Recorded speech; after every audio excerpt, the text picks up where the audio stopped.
آئیے یہ سورہ احزاب ہے میرے سامنے. سورہ احزاب میں اللہ تعالیٰ نے کچھ باتیں کی ہیں، وہ قرآن کریم سے تو عرض کر سکتے ہیں کہ نہیں عرض کر سکتے؟ قرآن کریم کوئی تاریخ کی کتاب تو نہیں ہے نا، یعنی حالات بتانے لگا ہوں کہ جس دن غزوہ خندق ہوا تھا حالات کیسے تھے، اس کی کیفیات کیا تھی. اللہ نے ارشاد فرمایا اس وقت کہ جب اذ جاءکم من فوقکم ومن اسفل منکم واذا زاغت الابصار وبلغت القلوب الحناجر وتظنون باللہ الظنونا. ترجمہ آپ پڑھ لیجئے گا، توجہ سے ذہن میں رکھ کے جائیے گا کہ میں نے کیا ترجمہ کیا ہے، گھر جا کے پڑھ لیجئے گا.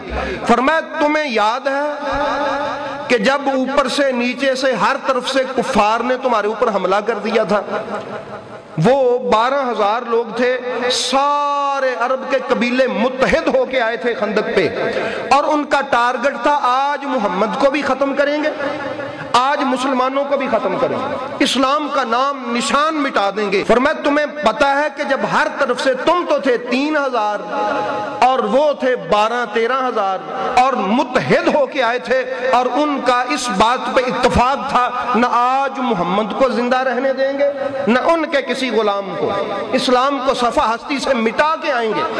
یہ تھا غزوہ خندق کا ان کا پروگرام. اللہ پاک نے فرمایا جب وہ ہر طرف سے آ گئے تو تمہاری حالت بلا کیا تھی؟ زاغت الابصار، خوف کے مارے تمہاری آنکھیں پھٹ گئی تھی.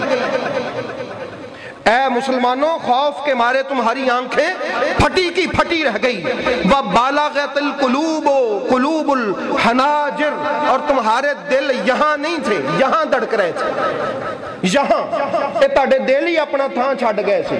تم سمجھتے تھے تمہیں سانس بند ہو رہی تھی تمہاری خوف کے مارے جب خندق میں انہوں نے تمہارے اوپر حلہ بولا تھا. اور خطرناک بات کیا تھی؟ وَتَظُنُّونَ بِاللَّهِ الظُّنُونَا، اور تم تو اس حالت اور کیفیت میں پہنچ گئے تھے تو اللہ کے بارے میں بدگمانی ہونے لگی تھی تمہیں، اللہ کے بارے میں بدگمانی ہونے لگی تھی تمہیں، اللہ کے بارے میں. اللہ فرماتا یہاں ہم نے ایمان والوں کو چیک کیا، ان کو ابتلا میں ہم نے ڈالا، ان کا امتحان لیا اور شدید جھٹکا دیا ہم نے ان کو، اور اس جھٹکے کا اثر یہ ہوا کہ تمہاری آنکھیں پھٹی کی پھٹی رہ گئی، دل یہاں سے یہاں آ گیا. اذ یقو، اب وہاں تھے مختلف قسم کے لوگ، ایک تو تھے با ایمان صحابہ جو پکے ٹھکے تھے، ایک تھے منافقین، اور ایک تھے ماڑے. 3 قسم کے لوگ تھے وہاں. اللہ نے فرمایا اذ یقول المنافقون والذین فی قلوبہم مرض، وہ جو منافقین تھے جن کے دلوں میں مرض تھی، تھے نبی کے ساتھ ہی تھے، کلمہ ہی پڑھا ہوا انہوں نے، کہلواتے وہ بھی صحابی تھے. اللہ نے فرمایا وہ لیکن تھے نہیں صحابی، منافق تھے، ان کے دلوں میں مرض تھا. انہوں نے کیا کہنا شروع کر دیا وہاں دوسرے مسلمانوں کو؟ ما وعدنا اللہ ورسولہ الا غرورا، اللہ رسول نے تو ساڈے نال جھوٹے وعدے کیتے سن. یہ حالت تھی اس وقت اس کمیونٹی تھی کہ تم اللہ رسول کے بارے میں ہی باتیں کرنے لگ پڑے، اور کرنے والے کرنے لگے، سننے والے سننے لگے. وَإِذْ قَالَتْ طَائِفَةٌ مِّنْهُمْ يَا أَهْلَ يَثْرِبَ لَا مَقَامَ لَكُمْ فَارْجِعُوا، اور جب کہنے وہاں سے ایک گروپ پھر یہ کہنے لگا، اللہ کی باتیں ہیں یہ، کس کی باتیں ہیں؟ وہاں سے ایک گروپ یہ کہنے لگا، اوے اہل یثرب آجو گھرانوں چلیے، ایتھے اپنے رکن دی تھان نہیں، اور لوٹ چلیں، واپس چلے جائیں، یہ رکنے والی اب جگہ نہیں ہے. ان کی طاقت دیکھو، ان کی چڑھائی دیکھو، ان کا زور دیکھو، آج مارے جائیں گے. اللہ تعالیٰ نے فرمایا وَيَسْتَأْذِنُ فَرِيقٌ مِّنْهُمُ النَّبِيَّ يَقُولُونَ إِن بَيُوتَنَا عَوْرَةً. اللہ تعالیٰ فرماتا ہے پھر وہ تو تھے نا منافق، اور تم میں بھی کچھ ایسے تھے کہ وہ عرض کرنے لگے یا رسول اللہ یہ اجازت ہوئے تو ساڑیاں بیویاں گھر کلیاں گھر نہ چلے جائیے، ساڑھے بچے نے گھر کلے گھر نہ چلے جائیے. وما ہی بعورا، اللہ فرماتا کوئی اکیلا نہیں تھا وہاں پر، ان کی عورتیں اور ان کے بچے. یہ باتیں اللہ کر رہا ہے. کون کر رہا ہے؟ بھئی آپ کبھی سورہ احزاب پڑھ کے دیکھیں، آپ کو پتا چلے میرا علی کیا ہے. اللہ فرماتا ہے وما ہی بعورا ان یریدون الا فرارا، محبوب یہ بہانے ہیں، یہ بھاگنا چاہتے ہیں یہاں سے۔ وہ منافقین اور کچھ کمزور، سارے سے ابا نہیں، منافقین اور کچھ کمزور لوگ احباب گرامی فرمایا یہ بھاگنا چاہتے تھے۔ اللہ پاک نے فرمایا وَلَوْ دُخِلَتْ عَلَيْهِمْ مِنْ أَقْطَارِهَا ثُمَّ سُئِلُوا الْفِتْنَةَ لَآتَوْهَا وَمَا تَلَبَّسُوا بِهَا إِلَّا يَسِيرًا۔ اور پھر آگے چلتے چلتے چلتے اللہ پاک نے فرمایا قُلْ لَن يَنْفَعَكُمُ الْفِرَارُ إِنْ فَرَرْتُم مِّنَ الْمَوْتِ أَوِ الْقَتْلِ وَإِذًا لَا تُمَتَّعُونَ إِلَّا قَلِيلًا۔ اے محبوب آپ ان سے پوچھیں کہ اگر تم بھاگ گئے تو موت نہیں آنی؟ اگر تم بھاگ گئے تو موت نہیں آنی؟ تمہیں آئے گی موت، تم زندگی کے مزے نہیں چکھ سکتے یہاں سے بھاگ کر۔ باتیں آگے اور بھی بڑی ہیں، کبھی جا کے خود پڑھ لیجیے گا سورہ احزاب کہ اس چھوٹے سے خندق کے حالات کیا تھے۔ مسلمان ہل گئے تھے، کوئی بھاگنے کی تیاری کر رہا تھا، کوئی دوسروں کو خراب کر رہا تھا، اور وہ کافر انہوں نے پکا پورا ارادہ کر لیا تھا آج کسی کو نہیں چھوڑیں گے، اور وہ پکار پکار کے کہہ رہا تھا اے محمد نکلو مقابلے کے لیے، نکال اپنا کوئی سپاہی مقابلے کے لیے، اے محمد تیری غیرت کہاں ہے، اے محمد تیرے سپاہیوں کی غیرت کہاں ہے؟ پھر احباب گرامی میرا مولا اٹھا، پھر میرا مولا اٹھا، اور ان حالات میں، جن حالات میں رب کہہ رہا ہے تمہارے دل یہاں نہیں یہاں تھے، تمہاری آنکھیں پھٹی ہوئی تھی، فرمایا پھر اللہ نے نبی مطمئن تھے۔ نبی کیا تھے؟ کیوں؟ نبی کو پتا تھا او دا وعدہ ہو جانے کہ دے کو پورا کراؤں دا او دا کام جانا، میرے ساتھ تو اس نے وعدہ کیا، نبی تو نہیں گھبراؤنا۔ سب مسلمان پریشان تھے۔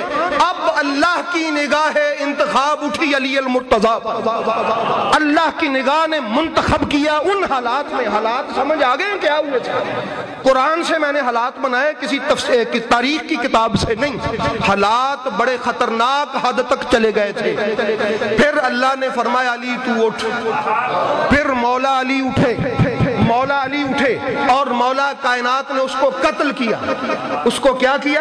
قتل کیا۔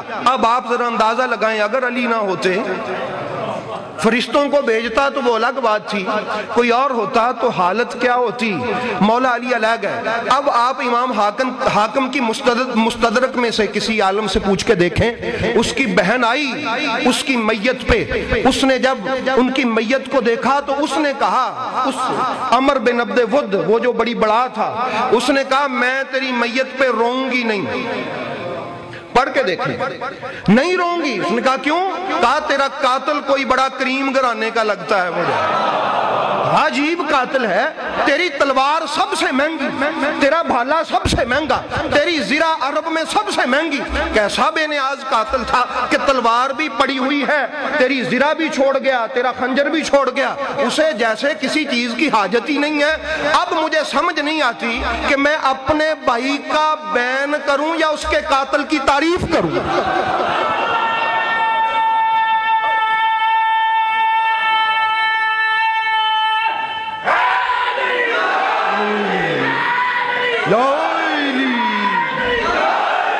اس لیے احباب گرامی، اور پھر اللہ تعالیٰ نے کیا کہا؟ وَقَفَ اللَّهُ، پڑھ کے دیکھ لیں آپ سورہ وَقَفَ اللَّهُ الْمُؤْمِنِينَ الْقِتَالِ، فرمایا مسلمان مومن پریشان تھے، اللہ ان کے قتال کے لیے کافی ہو گیا، اللہ نے ان کو بچا لیا، اللہ نے ان کے دشمن کو قتل کر دیا۔ میری آخری بات ہے احباب گرامی، اب عجیب شان ہے مولا علی کی کہ اللہ نے تو قتل نہیں نہ کیا تھا، قتل کس نے کیا تھا؟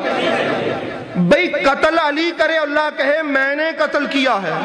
یہ عجیب باپ بیٹا ہے، عجیب باپ بیٹا ہے۔ حضرت نبی پاک یتیم ہوئے، حضرت ابو طالب نے ان کی پرورش کی تو اللہ بول اٹھا الم یجد کا یتیمن فآوا، اے نبی تو یتیم تھا، تجھے میں نے پالا۔